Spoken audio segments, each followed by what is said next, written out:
Bueno, ya está grabando, ¿no?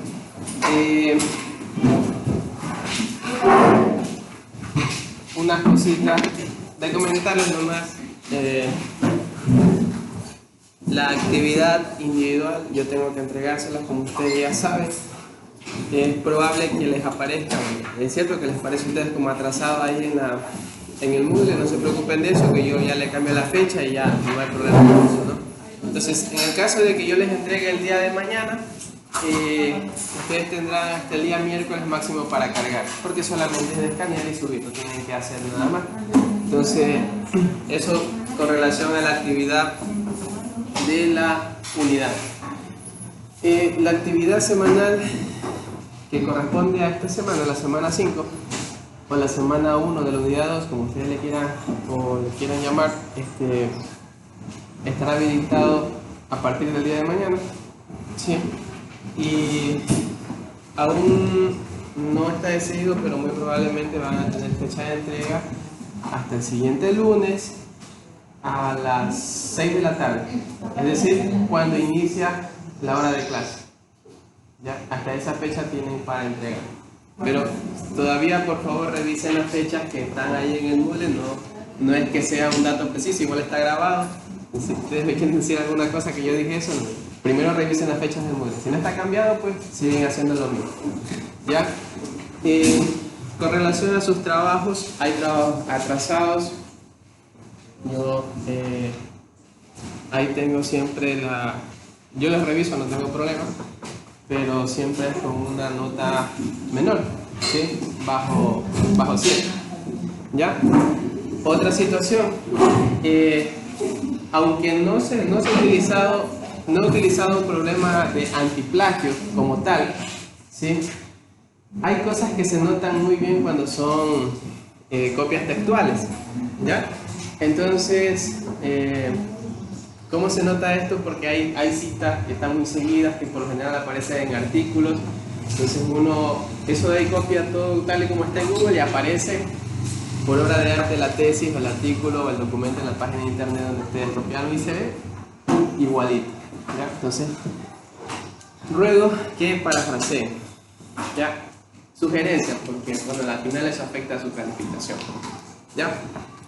Entonces ya es decisión de ustedes. Lo siguiente, encontré, y eso hace muchas de las veces que ustedes tengan trabajos similares, ¿ya?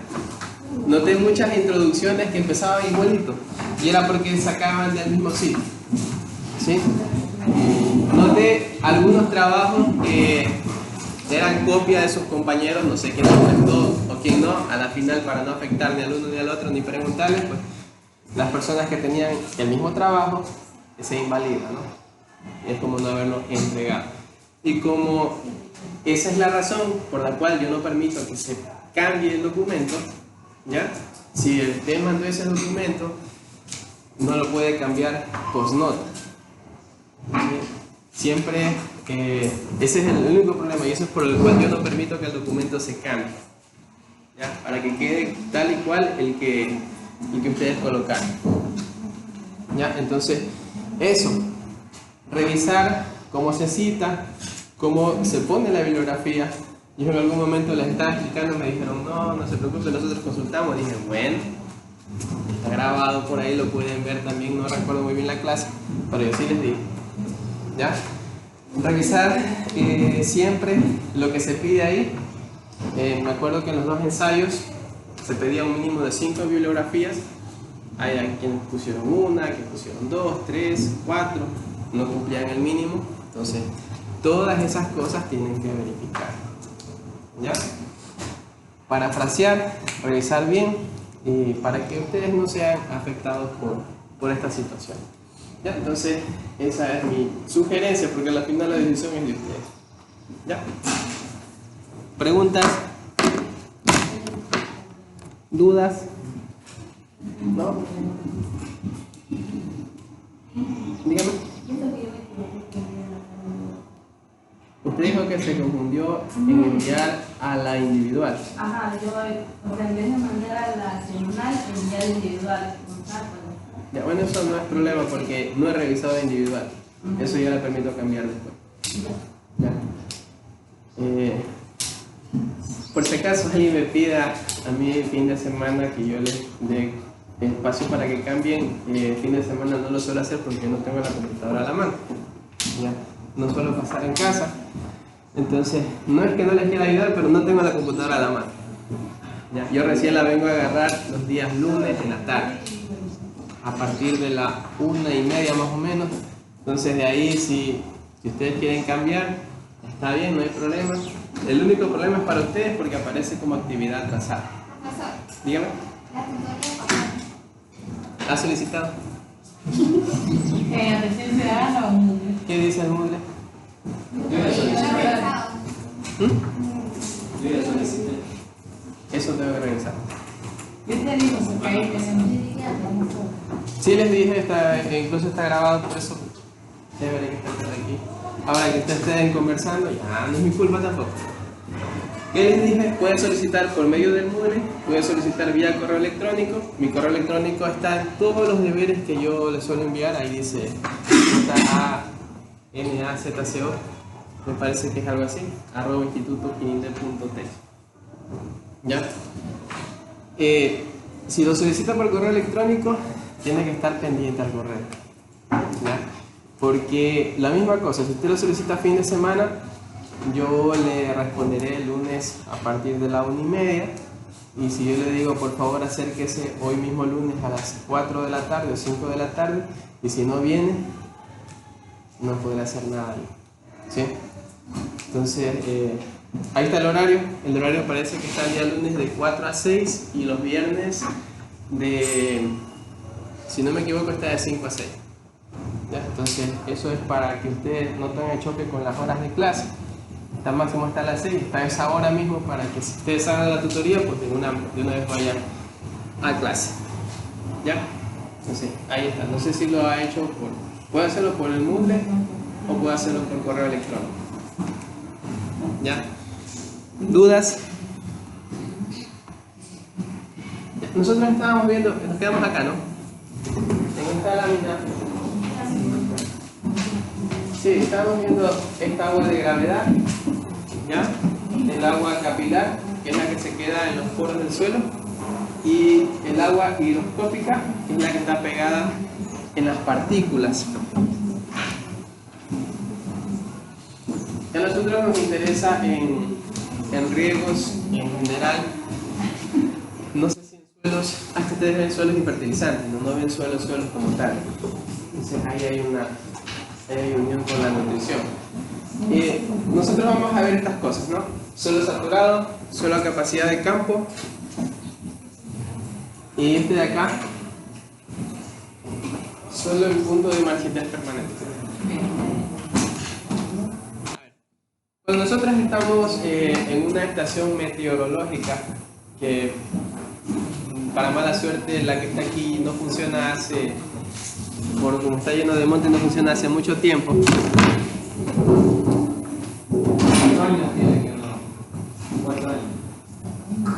Sí, yo cuando me fui sí funcionaba todavía. ¿Y por qué da vuelta si viera eso? ¿Vale? Eso gira. Para medir eso gira con relación a la dirección del viento y también a la velocidad del viento. ¿Ya? Eso de ahí, bueno, una estación meteorológica como la que está aquí, una sencilla como la que está aquí, mide evapotranspiración, mide la precipitación, mide la velocidad del viento, mide la dirección del viento, ¿sí? Son los componentes principales, y mide también lo que se conoce como heliofanía. ¿Ya? ¿Sí saben qué es heliofanía? No. ¿Y por qué no preguntan? Es que es raro que te ponga a hablar porque no puedes preguntar. Ya, ¿qué era evapotranspiración? Evapotranspiración. Cuando el sol está transpirando, Evapotranspiración. Evaporación, el agua que se evapora del suelo, ¿no? Transpiración, el de las plantas. Entonces, la suma de la evaporación del agua del suelo más la transpiración que tienen las plantas con relación al agua se llama evapotranspiración. ¿Qué es la precipitación?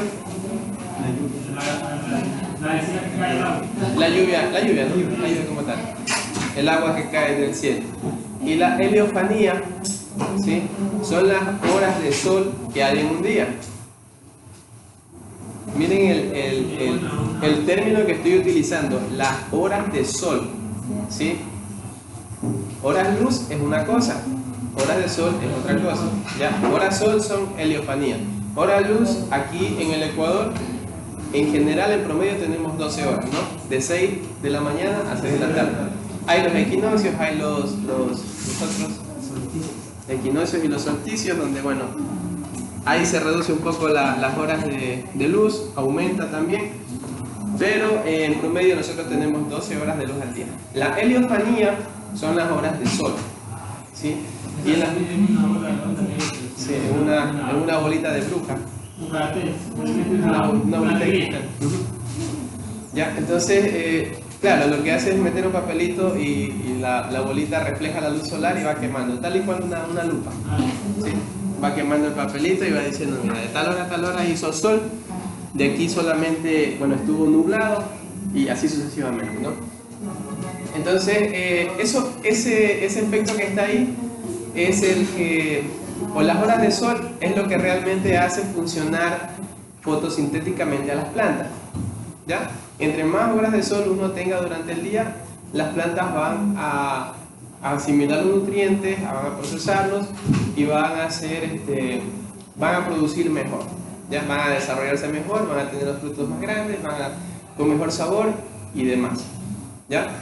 Entre menos horas de luz nosotros tengamos, la producción disminuye, ¿sí? La producción disminuye, el desarrollo de las plantas no es adecuado, se quedan pequeñas y en general. Hay plantas que toleran más, hay plantas que toleran no tener mucha luminosidad. ¿Ya? Ejemplo de esto es, por ejemplo, hablando así redundantemente, la palma aceitera. En países donde hay alta heliofanía como Costa Rica, la zona en la que está Costa Rica, se puede llegar a tener hasta 40 toneladas por hectárea sin mucho esfuerzo. ¿Ya? Aquí en Ecuador, en promedio, hace algunos años estaba en 12, 15 toneladas por hectárea al año. El efecto principal era la luz solar. Se puede incrementar, sí, con otras cosas, el riego, la nutrición, la fertilización, haciendo más actividades agronómicas, ¿no? Pero el sol es una limitante y siempre ha sido una limitante. Otro ejemplo es el maíz, ¿sí? Santo Domingo, con una de las mejores variedades que se pueda tener, uno llega haciendo las cosas normal, unos 100 quintales por hectárea de maíz. En Quevedo, en Ventanas, en Vinces, toda esa zona por allá de los ríos, uno puede llegar a 300 quintales por hectárea solamente por el efecto de la heliofanía. En general, ¿vale? En Canadá se da por las horas del sol. La mayoría. Sí, sí, exacto. Yo me olvidé que le iba a decir. Pero bueno. A ver, hablando de la precipitación como tal. Ah, ya me acordé. ¿Hay más horas de sol en invierno o en verano? En invierno. En invierno son unos solísimos. En invierno hay más horas de sol. Por eso, bueno, diciéndolo así, ¿no? Por eso es que aquí en Ecuador no se considera verano e invierno, sino época seca y época lluviosa. ¿Ya? En verano, no he estado yo nunca en un país de 4 estaciones, pero verano supone ser alta temperatura, ¿no? O caliente. Aquí verano es frío. Ajá. ¿Sí? Ustedes Y el invierno al revés. se supone que estamos en verano, ¿no? Y hace mucho frío, ¿ya? Entonces, en invierno, bueno, claro, es al revés. Y es por eso, y ese efecto es el mismo que produce que haya la lluvia. Porque al ser caliente el agua se evapora y entonces llueve, ¿sí? Y así, ¿no? A ver, tenemos estas cosas que están acá. Yo les hablaba de justamente la estación meteorológica, que hay ahí algo para medir la precipitación, ¿ya? Podemos ver como un tubito, vamos a ponerlo así, ¿ya? Ahí tiene una campanita así para recoger el agua. Y esto está graduado, ¿ya? Milímetro a milímetro. Aquí estoy exagerando el espacio, ¿no? Pero vamos a suponer que cada uno de estos representa 1 milímetro. ¿Cuántos milímetros tiene un centímetro? 10. Entonces, cada uno de estos representa 1 milímetro. ¿Ya? ¿Qué es lo que hace cuando llueve? Se recoge el agua y vamos a suponer que lo coloqué al día de ayer a las 6 de la tarde y hoy voy a medir a las 6 de la tarde y está por aquí. ¿Ya? Ha llovido un poco, ¿no? Entonces cuento los milímetros: 1, 2, 3, 4, 5, 6, 7, 8 milímetros. Entonces, puedo decir que ha llovido 8 milímetros. ¿Ya? Recuérdenme ustedes, ¿cuántos litros de agua por hectárea son estos? ¿Cuánto litros por hectárea? 8.000. Recuérdenme ustedes, hagan los cálculos que deban hacer.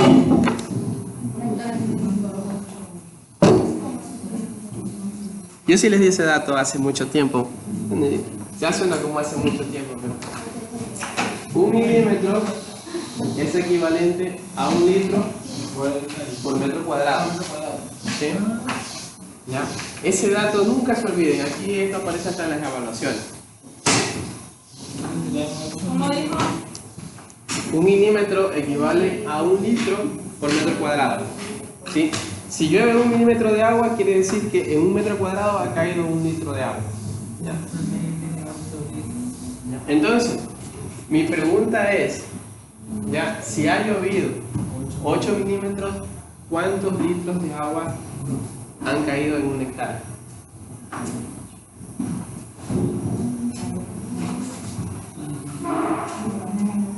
Eso es rápido.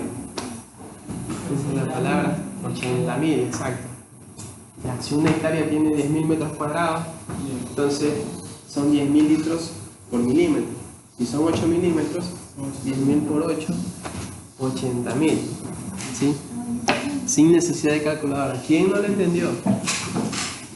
Pregunto, ¿quién no lo entendió? Si no lo entendió, dígame, lo explicamos acá, no hay ningún problema. Ya. Este dato, eso sí es de memoria, ¿no? Que 1 milímetro de precipitación es equivalente a 1 litro por metro cuadrado. ¿Ya? ¿Qué es lo que nosotros sabemos? Que 1 hectárea tiene 10.000 metros cuadrados, ¿no?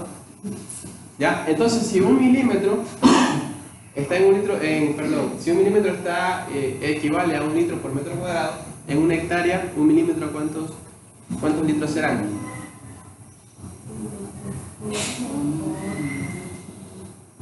¿Cuántos litros serán? 1 milímetro. Si 1 milímetro es equivalente a 1 litro por metro cuadrado, ¿ya? En 10.000 metros cuadrados, ¿cuántos litros habrá? 10.000, ¿no? 10.000 litros de agua. ¿Ya? Y si son 8 milímetros que han caído, simplemente yo multiplico los 10.000 por 8, ¿no? Sí. Entonces esto quiere decir que han caído 80.000 litros, ¿no? Por hectárea en este caso. Ya. ¿Qué se recomienda? Cuando uno mide la precipitación en una estación meteorológica, que ese dato en lo posible no vaya más allá de los 50 kilómetros a la redonda. ¿Ya? Si esta estación funcionaría, Quiere decir, ¿qué hay para el norte a 50 kilómetros? ¿Qué hay? ¿Qué ciudad hay por ahí cerca? San Lorenzo. No, Hay 50. a partir de aquí. A partir de aquí, 50 Sí. kilómetros. Ajá. Y el centro, el todo el centro. A 50. 50 Ah, 50 kilómetros. No he medido nunca de aquí a Viche, pero vamos a suponer que Sí. hasta Cubre. Viche nomás. No, cubre, no. Es de Chucaple. Eso fue elegir. Sí. Para acá, Echa más lejos. Hasta la Concordia dice 17. Independencia. Santo Domingo será. Hasta la Concordia dice la 17. Concordia hay 44. 17 más. Ya lo voy a medir. Eso sí lo puedo medir. La independencia ya. No, más allá. Porque hasta ahora, hasta Un poco antes, sí. Más. La entrada a Flor del Valle más o menos sería. Ya. Acá hay que limpiar, por favor. Ya sacan los mileros. ¿Qué cosa? Y de aquí para allá, acá se Don Pablo. Ya, bueno, la situación es que cuando nosotros no tenemos una estación meteorológica cerca, nosotros podríamos relacionarnos con una que esté máximo a 50 kilómetros de distancia. Ya, es una recomendación. Pero, por ejemplo, en la Concordia sí hay una estación. Que sale en Google. En la Concordia sí hay una estación que es la que está en Iñal. Ya, en internet hace poco existía la estación de aquí. Ya no sé qué pasó porque la han eliminado. Yo les voy a mostrar un mapa.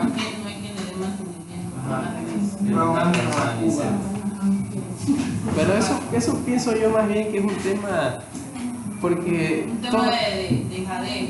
porque todas las estaciones están funcionando y eso es parte del INAMI. No sé quién habrá querido acceder a eso, bueno, y ahí se terminó quedando.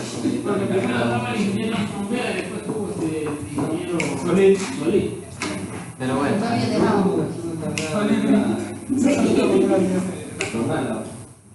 a la final se perdió, ¿no? En internet nosotros tenemos ¿cómo se llama? Un registro que maneja la NASA, ¿sí? En Estados Unidos.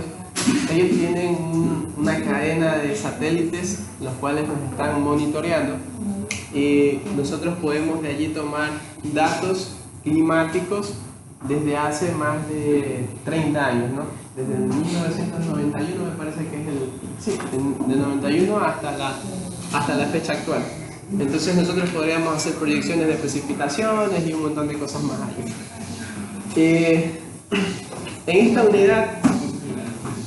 unidad nosotros vamos por así decirlo, una planificación de riego, ¿sí? Una planificación de riego. ¿Qué es lo que va a pasar? ¿Qué es lo que van a hacer? Es que ustedes van a seleccionar un cultivo, van a seleccionar una estación meteorológica, van a hacer cálculos para determinar la evapotranspiración, la precipitación y van a decir, miren, este cultivo, en esta semana tenemos que ponerle, qué sé yo, 100.000 litros de agua. ¿Ya? A la siguiente semana tanto, a la siguiente semana tanto y a la siguiente semana tanto. Entonces, esa es la idea. Esa es la idea de la parte de riego. Entonces, si ustedes tienen computadora, la traen por favor ese día. O medio peligrositas acá, ¿no? Bueno, lo que puedan hacerlo, no es obligación tampoco. Si se consiguen unas 4 o 5 computadoras, pues hacemos grupos y trabajamos con unos programas que ya les voy a indicar después. ¿Y cómo tienen que hacerlo, ya? A ver, suelo saturado sabemos que no. Sola capacidad del campo es, por así decirlo, lo que está acá. Cuando el agua ya no empieza a caer, ¿no? Ya no se infiltra, exacto. Y suelo en punto de marchitez permanente es cuando básicamente ya no tenemos agua en el suelo. Solamente está la presencia del agua hidroscópica. Será como canción. No, aquí sí pasa. Aquí se paga. Sí, aquí sí pasa. Ya, entonces en base a esto, nosotros podemos hacer lo siguiente.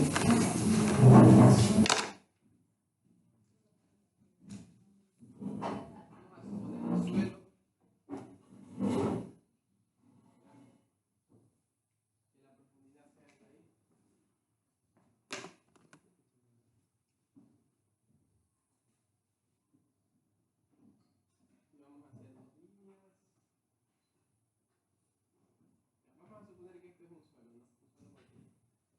Esta línea que está aquí representa el punto de marchitez permanente, PMP. Esta línea que está aquí representa capacidad de campo. Y esta línea que está aquí, el saturado, ¿no? ¿Ya? Es una suposición, no es que el agua está así, porque al final el agua se distribuye en el suelo. ¿Ya? Entonces, ¿cuál sería el agua disponible o cuál sería el agua que puede acceder la planta? Miren que hay tres lugares. Hay cuando el suelo está saturado, de capacidad de campo saturado. Cuando el suelo está a capacidad de campo a saturado, cuando el suelo está del punto de marchitez permanente a capacidad de campo, y cuando, bueno, está del punto de marchitez permanente hacia las cenizas del suelo. ¿Ya? Entonces, ¿qué agua es la que está disponible para la planta? Recuerden que, yo sí les dije la vez pasada, la planta no puede absorber agua cuando está el suelo saturado. ¿Sí? Entonces,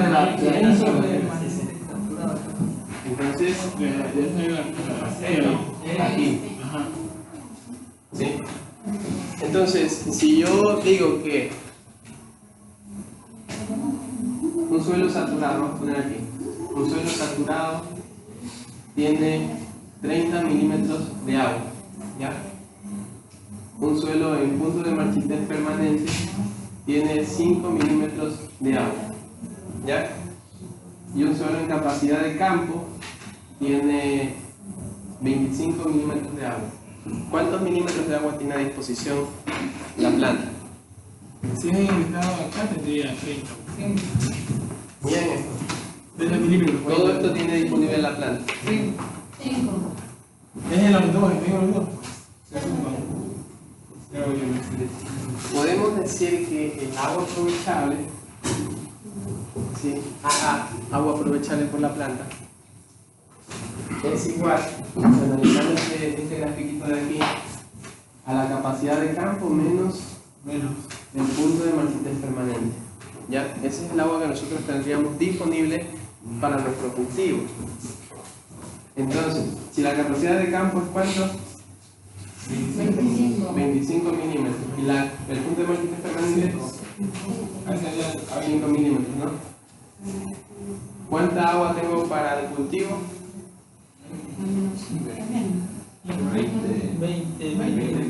20 milímetros, ¿no?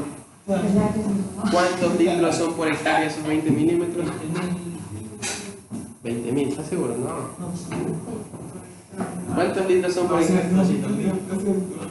200.000 litros por hectárea nosotros tendríamos disponible para nuestro cultivo.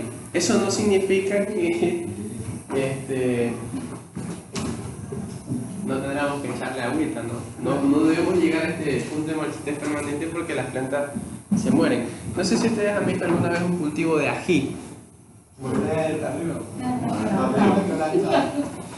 sea, no, me refiero a que se ha visto alguna vez un cultivo de ají. O de alguna solanácea, el pepino, el tomate, eso que nos están vendiendo ahora, el pimiento. Cuando hace demasiado sol se ha visto como que pierde turgencia las células y se empiezan como a marchitar.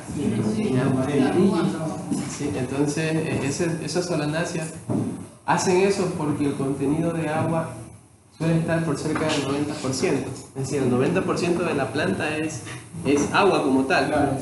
Entonces, cuando hace demasiado sol, hay una alta evaporación una alta transpiración del cultivo. Entonces, pierde demasiada agua y se vuelven flácidas las hojas, ¿no?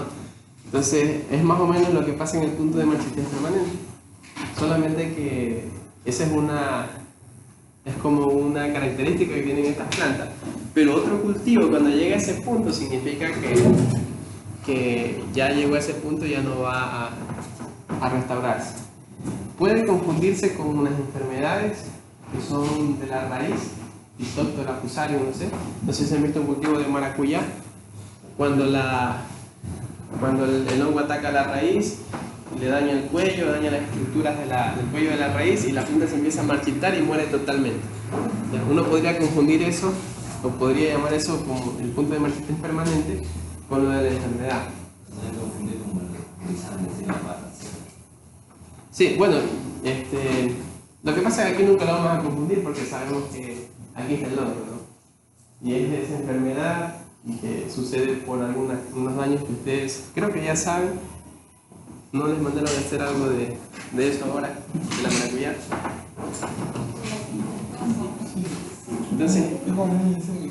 Entonces ahí por ahí les han de haber indicado algo, o han de haber leído algo. ¿Ya? ¿Ayudas con relación a esto? ¿Se entiende? ¿No se entiende? ¿Sí? ¿Se entiende? Díganme si no. ¿Por eso tú no lo van a quedar ahí o van a variar? Van a variar. Eso depende del tipo del suelo.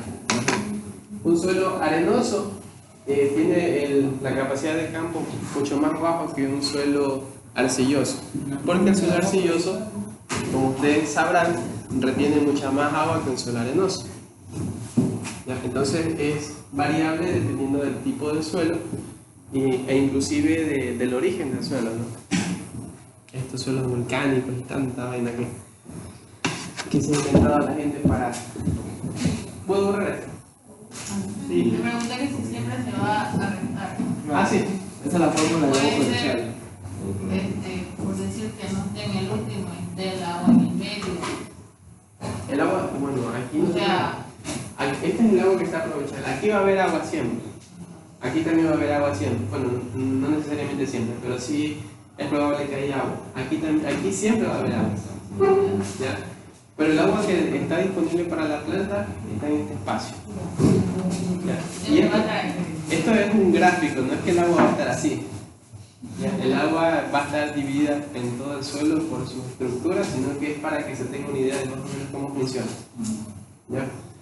Suelo saturado no puede absorber agua a las plantas, no puede absorber nutrientes ni nada de eso porque está totalmente saturado y la planta necesita hacer un intercambio de esa osmosis inversa, creo que se llama. Bota CO2, bota oxígeno y absorbe los nutrientes en conjunto con el agua. ¿Sí? Entonces, al no tener oxígeno, la planta no puede hacer eso. Entonces, en suelo saturado no absorbe nada, por eso es que se vuelven amarillas las plantas cuando están sumergidas en agua. El único cultivo que resiste, si les dije en su momento, era el arroz. Porque tiene unas estructuras ahí que le permiten absorber por ahí esos nutrientes. Pero luego que ya el suelo deja de estar saturado, ahí la planta absorbe todos los nutrientes que quedaron. Sí se puede absorber. ¿Ya? El agua como tal, las plantas como tal utilizan el agua como vehículo para absorber nutrientes. ¿Ya? No es que la planta requiere el agua para, bueno, algunos procesos sí, pero en la mayoría de casos es solamente para poder transportar los nutrientes hacia dentro de la planta. Entonces los cultivos que son bajo sistema de hidroponía, ahí dentro del agua le ponen los nutrientes, sí. Si no le ponen nutrientes, ese cultivo no va a crecer. Entonces yo iba a decir, porque si hay uso bajo el agua. Ya, y en hidroponía no es que está corriendo el agua siempre, ahí solamente es un momento para que absorban y de ahí les deja para que pueda respirar la planta. Ahí está el oxígeno al momento que se mueve el agua, está pasando todo eso. No es necesario cambiar el agua. No, va a estar rotando. No, a menos que ya esté con muchas sales, ahí sí. Eso hay que hacer unas mediciones constantes con ese aparatito que les mostré el otro día para ver, ya tiene mucho conductividad eléctrica, cambiemos Pero se le va a estar proporcionando los minerales al agua, esa que va a estar ahí constantemente. Sí, el agua siempre tiene que tener nutrientes, sí, porque si no está haciendo nada. La planta no está absorbiendo nada en ese momento. Ya, entonces esto es el A, que era justamente eso del agua aprovechado. Aquí está la formulita. Es agua aprovechable es igual a capacidad de campo menos punto de marchitez permanente. Otro concepto, que es lámina de agua aprovechable. Es una,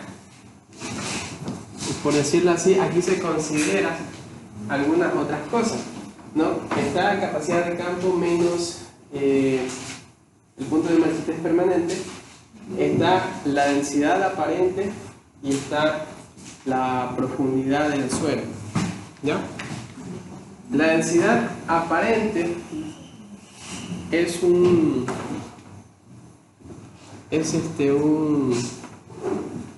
dato que se recolecta en campo mismo. ¿Qué es lo que se hace para saber cuál es la densidad aparente? ¿Saben cuál es la fórmula de densidad en general? Acuérdense un poquito de matemático, de física del colegio o de matemática del instituto. La densidad es igual. ¿A qué es igual la densidad? Eso no va a olvidar. Masa sobre volumen. ¿Sí? Esa es la densidad. Siempre va a ser esa la densidad. ¿Qué es lo que pasa en el suelo?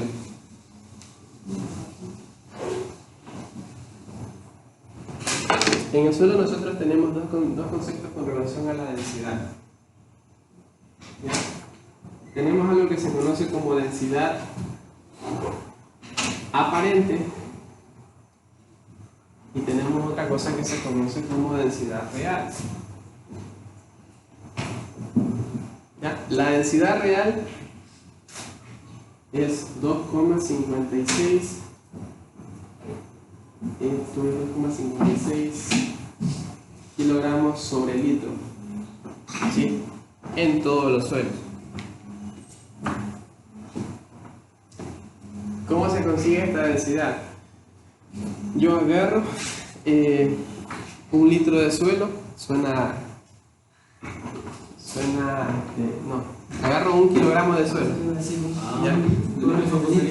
Agarro 2,56 kilos de suelo, ¿ya?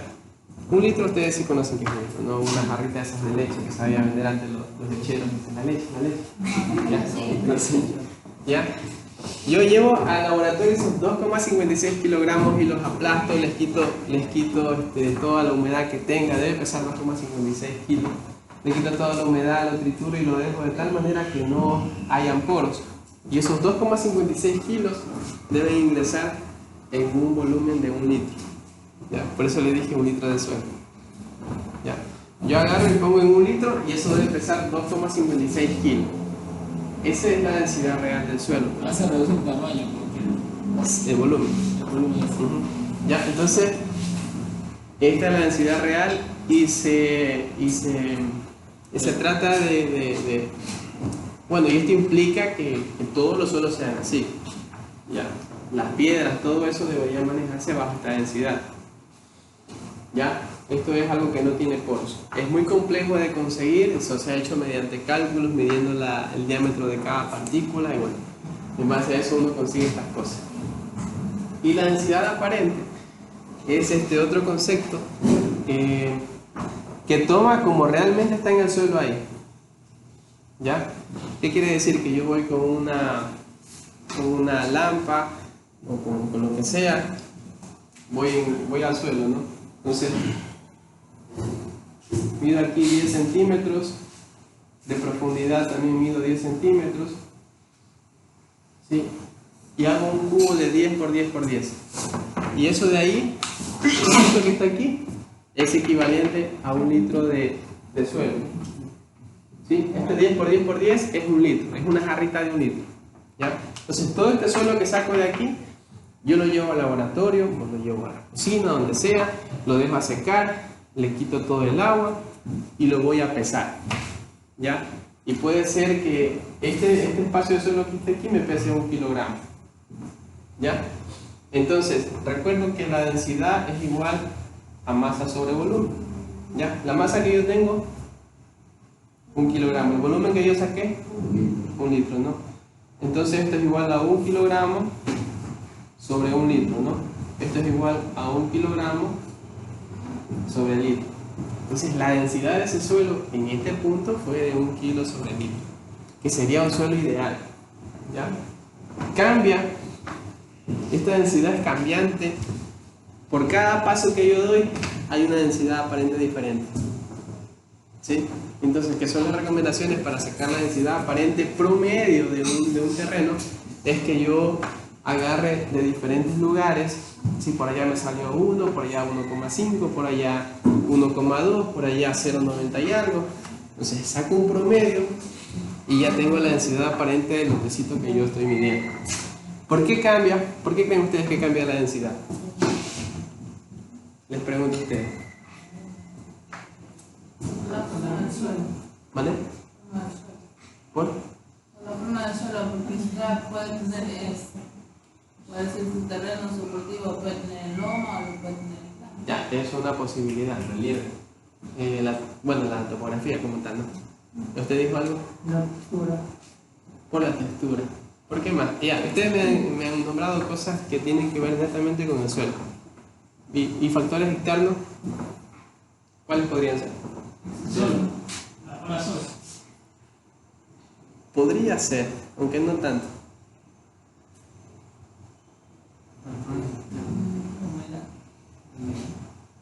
Podría ser también. La compactación. La compactación. ¿Por qué se da la compactación? Es el área de bovinos, pero Sobre el pastoreo. En las palmeras, ¿no? Cuando las palmas son muy altas, cada vez que yo cosecho, se va compactando el suelo, ¿no? Cada vez que utilizamos maquinaria agrícola, maquinaria pesada, se va compactando el suelo. Entonces, como ustedes saben, no en todos los lugares uno camina, pasa con animales o hace actividades que tengan que ver con la compactación. Entonces, eso hace que varíe la densidad aparente de un sitio a otro, ¿ya? Puede ser, como dijeron ustedes, por la misma estructura, que aquí sea medio arenoso, más allá sea medio arcilloso. Puede ser por la precipitación, puede ser porque allá el agua se encharca, ¿sí? Entonces hay un montón de cosas que hacen que esta densidad aparente cambie. La profundidad tiene que ver con la de las raíces, ¿ya? Les había comentado también que la mayoría de raíces absorbentes se desarrollan en los primeros 20 centímetros del suelo, ¿ya? De allí que los árboles, acá tenemos un guayacán que evidentemente va a tener raíces demasiado profundas con la finalidad de que se pueda anclar, pero todas sus raíces, las cuales absorben agua y nutrientes, estarán en los primeros 20 centímetros. Lo podemos notar en el cacao, ¿sí? Eso es un cultivo que tiene sus raíces casi al aire libre, ¿no? ¿Debido a qué? A que como bota demasiadas hojas, ya por poda o porque el mismo cultivo lo hace, entonces promueve una alta humedad en el suelo, los nutrientes están despegándose de la hoja, entonces el cultivo busca apropiarse de esa humedad y de esos nutrientes que tiene ahí a disposición y hace que las raíces crezcan lo más alto posible en el suelo. La palma también hace eso, ¿sí? ¿Qué otro cultivo ustedes han visto así? Pero siempre es en los primeros 20 centímetros. Ajá. Siempre en los 20 primeros centímetros del suelo, ¿ya? Entonces, para saber la lámina de agua aprovechable, debo saber la capacidad de campo, debo saber el punto de marchitez permanente, la densidad aparente, ¿sí? Plátano. El plátano también es una planta que hace bastante materia orgánica. Y la particularidad del plátano y de las musáceas en general es que ellas crean suelo, ¿ya? Cuando digo que crean suelo, quiero decir que están generando y están generando materia orgánica bastante, y por lo general tienen hasta 30 centímetros de profundidad del suelo. ¿Ya? Ellos son los que tienen un suelo más profundo porque generan bastante materia orgánica. Entonces, ¿cómo lo vemos? Hacemos una calicata, no sé si ustedes conocen eso. Bueno, si ya lo hicieron mejor. Hacen una calicata y ahí ustedes empiezan a identificar los horizontes del suelo. Y en las musáceas suele ser que el horizonte, el 0 o el 1, como ahí le estén llamando, o el horizonte A, o el H, que también le saben llamar en algunas ocasiones, sea el primero, sea de mayor, bueno, no mayor profundidad, pero sea más profundo que lo normal. ¿Sí? Guinindé por lo general tiene un suelo de 5 centímetros, pero en las musáceas van a encontrar suelos hasta de 30 centímetros de profundidad. Entonces las raíces van a desarrollarse a esa profundidad. ¿Sí? Evidentemente también tiene que ver el tipo de suelo, no solamente eso. ¿Ya? ¿Preguntas? No está difícil. Sí.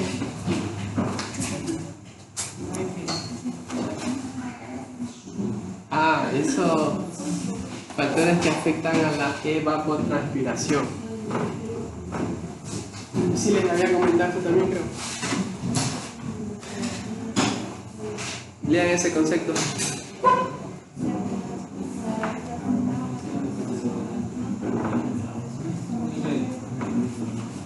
Anótenlo y no se olviden de ese concepto. Sí. Hay algunas cosas que tengo acá: heliofanía, evapotranspiración, escorrentía y otras cosas más. Anótenlo y no se olviden de saber aquí nunca. ¿Sí? Eso es como la base fundamental para el riego. ¿Qué es la evapotranspiración?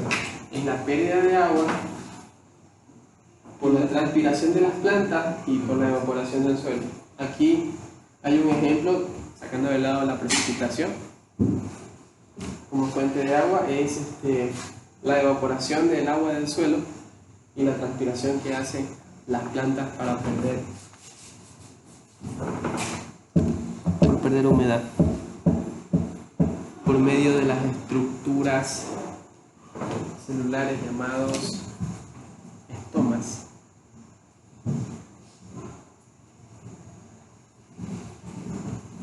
¿Ya? ¿Qué afecta a la evapotranspiración que puede hacer que sea más o sea menos? Primero, la radiación solar. ¿Sí? La radiación solar es, por llamarlo así, es la energía calórica que tiene el sol para con el suelo. Es algo que produce calor y por ende va a producir evaporación. ¿Ya? La velocidad del viento es algo que también yo les había comentado. El viento, ustedes sabrán que el viento inclusive seca ropa, ¿no? Cuando no hace sol uno lo pone debajo y el viento seca la ropa. Entonces, si logra secar la ropa, imagínense también qué puedo hacer con un suelo que no tenga vegetación. Al haber demasiado viento, igualmente está secando el suelo, ¿no? La infiltración, ¿sí? En suelo, por ejemplo, suelos arenosos, pues la infiltración va a ser sumamente alta y también se va a perder agua hacia las vertientes que hay por debajo, ¿no? La precipitación, si evidentemente hay más precipitación, las temperaturas no son tan altas, y la radiación solar es baja, entonces la precipitación de alguna manera va a aportar que la evapotranspiración sea menor. Cubierta vegetal. Esto es discutible, ¿sí? Porque la cubierta vegetal, evidentemente la evaporación no le va a ayudar, no va a haber tanta evaporación, pero en cambio sí va a haber transpiración. Entonces, la cubierta vegetal, mucha gente dice, no, pues si yo cubro mi suelo con plantitas, con montes, mi suelo va a estar más húmedo, pero la cubierta vegetal también transpira. Entonces, y muchas de las veces la transpiración es más alta que la evaporación, ¿ya? ¿Qué es lo que recomiendan en mecanización, por ejemplo? Es que al suelo le pasen la rastra. ¿Ya? Al momento que le pasan la rastra, están cortando todos los posibles poros que tengan para con el exterior. ¿Ya? Entonces ahí se protege más el suelo. ¿Ya? Pero evidentemente, hablando de la evapotranspiración, ahora si hablamos de la erosión, allí sí es necesaria la cubierta vegetal porque nos va a proteger al suelo de que cuando esté lloviendo no se lleve nuestro suelo, nuestro poco suelo que tenemos acá en Quinindé. ¿Sí? ¿Está claro qué es la evapotranspiración? ¿Qué era? La pérdida de agua.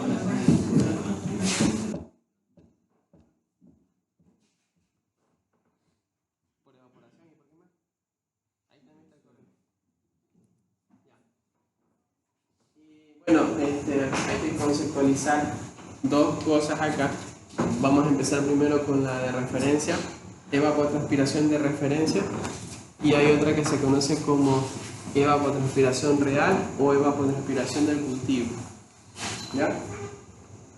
La evapotranspiración de referencia, que también se conoce como ETO o ETR, ¿sí? Que hace bueno, referencia a eso mismo, ¿no? Evapotranspiración cero o de referencia. Estas son las condiciones que se suponen para el cálculo de esta evapotranspiración. ¿Ya? Se supone un cultivo hipotético de pasto. Este pasto no debe tener una altura más de 12 centímetros. Se supone también un índice de radiación que es del 0,23, que eso es como que el porcentaje de cubierta que tiene el pasto con el suelo. 23% está cubriendo y el restante está en reflejo con el suelo, ¿no? Y lo que se hace es para poder calcular una evapotranspiración, que al multiplicarlo por un coeficiente, que lo van a ver después, encontrar la evapotranspiración de cada cultivo, porque cada cultivo es diferente. ¿Ya? Hay algunos métodos para poder calcular esta evapotranspiración de referencia. Aquí está el método del Torway, método de Plain-Clip, método de Feynman-Montiel, que es el de la FAO y es el mayormente recomendado y el que vamos a utilizar. ¿Ya? Entonces, dudas, preguntas, consultas, háganlas ahora.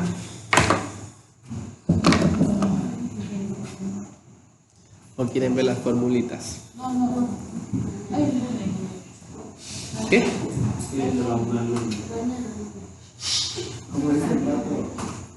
Creo que el lunes toca ver las formulitas. Pero esas fórmulas no es que las hagamos nosotros, porque ya tenemos la tecnología, por eso es la idea de las computadoras. ¿Sí? Déjenme ver si yo puedo. Ah, mira aquí.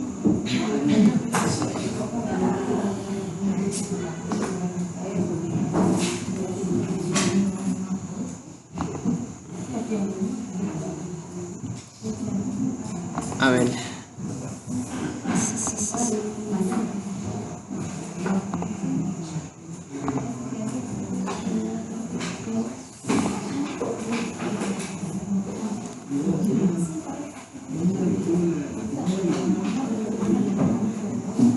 Ojalá se abra ya.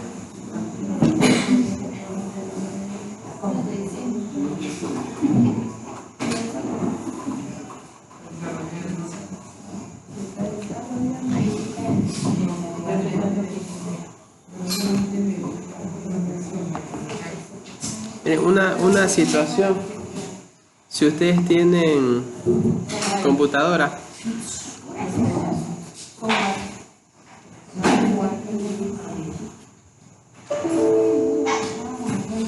ya se dañó esto, se descargan este programita.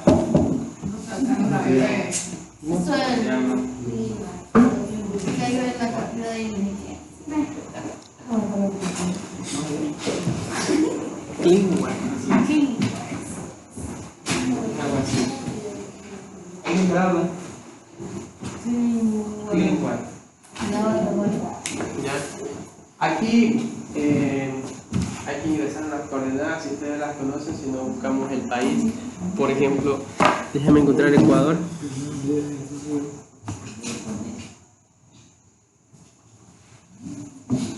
Lo que vamos a en esta materia. Ahora, la nueva unidad de que he visto, no tiene nada que ver ahí. ¿Y la tela que hacía usted ahí? Vale. Miren, ahí está Ecuador y cada puntito blanco está reflejando una estación meteorológica. ¿Ya? Y este de aquí, el de la Concordia, no sé de cuál será, creo que es San Lorenzo. San Lorenzo. Sí. Por aquí está Puerto Vila de Santo Domingo, es la sierra la que tiene más estaciones meteorológicas, y en el oriente solamente hay esta que está por aquí. Porque la Guinea aparece ahí. Y aquí está una de Galápagos. ¿Una qué? Bueno, eso ahí sí me pierdo. Aquí hay una en la península, en Manabí hay como unas 5. Galápagos ahí. Sí, Galápagos también hay una en San Cristóbal. Ya, y aquí están los nombres en la, sino que bueno, creo que no se ve muy bien. Sangay, Ambato, ¿qué dice ahí? Píllaro, Pisayambo, Patate, Riobamba, San Lorenzo, San Simón, Babahoyo y así. Ya, entonces ese programita lo que tiene es los datos de las estaciones meteorológicas de todo el país. Bueno, tiene de todo el mundo, ¿sí? Pero en particular, por ahora, porque estamos aquí en el país, pues nos interesa Ecuador. ¿Ya? Entonces, con esto nosotros nos ahorramos de ir a buscar en internet los datos de las estaciones meteorológicas. En el INAMI solo están por año, uno busca 2020, 2019, 2018 y tiene que buscar por lo menos de 10 años para sacar promedios y decir estos son los datos que nosotros necesitamos. Entonces con este programita los datos o la base de datos lo tenemos ahí. ¿Ya? Luego de eso es este otro programa que está acá. Voy a escribir acá.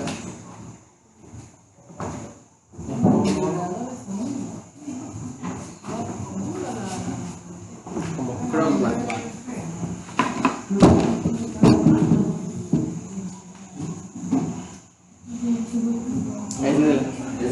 Sí, este es de la FAO. Ya. Sí. Aquí hay que ingresar los datos de la temperatura mínima, máxima, humedad, viento, insolación, calcula solo radiación y la evapotranspiración de referencia, que era esto, de cada uno de los meses. Entonces, si nosotros no tuviéramos el CleanWatt, que es el que le mostré anteriormente, tendríamos que consultar todos esos datos que están ahí. ¿Ya? Una cosa que podemos hacer para apuntar a lo que se conoce como agricultura de precisión es que si yo quiero aplicar esto en alguna finca que yo tengo o que yo esté asistiendo por algún motivo, yo podría colocar termómetros, ¿sí? Podría colocar medidores de humedad, un termohidrómetro. No sé si ustedes han visto unos ambientales que se saben poner en las paredes y dice cuánto es la temperatura y cuánto es la humedad. El viento se lo puede medir también con unas aspas que suelen vender. Y la insolación, que son las horas de sol, la heliofanía. ¿Ya? Entonces yo midiendo todas estas cosas yo podría hacerlo con mucha precisión desde la finca. Ya se la van a llevar. ¿Ya? Datos que debo de tener también son la precipitación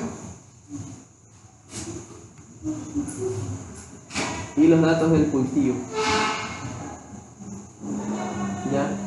Cuál es el nombre del cultivo y demás cosas que se necesita acá. Entonces eso los muestro para que ustedes lo vayan analizando si es que tienen tiempo. Como son muy ocupados.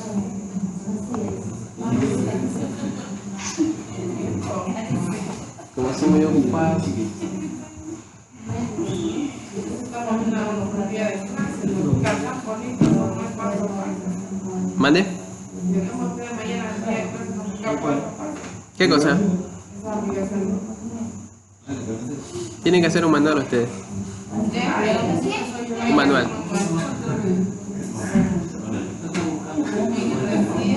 Otra vez.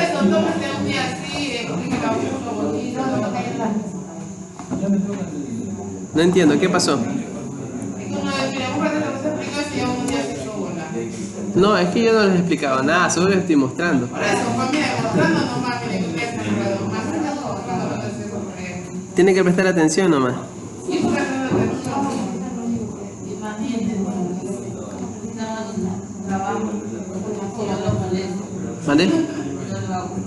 ¿A quién? Yo lo molesto un fin de semana. Dice que no me computadora no porque nada se pierde. Claro. Profundiza montaña. Yo lo whatsappeo. Él me responde. Y yo, ¿cómo envío mi trabajo? Tiene que tomarse la molestia. No molesto. La dedicación de explicarnos bonito, con dibujitos, gracias. ¿Qué difícil les he mandado? ¿Cómo le va a hacer? Todo.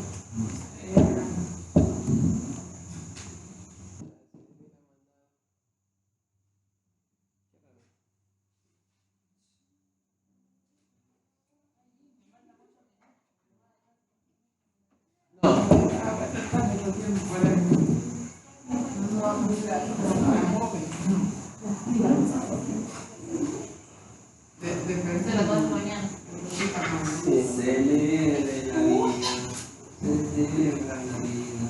Como me dice la señora. Faltan algunas cosas, bueno. Ya, entonces, quedamos hasta acá. Déjenme desconectar esto. ¿Cómo Duarte? Amén. Me voy a pegar durante.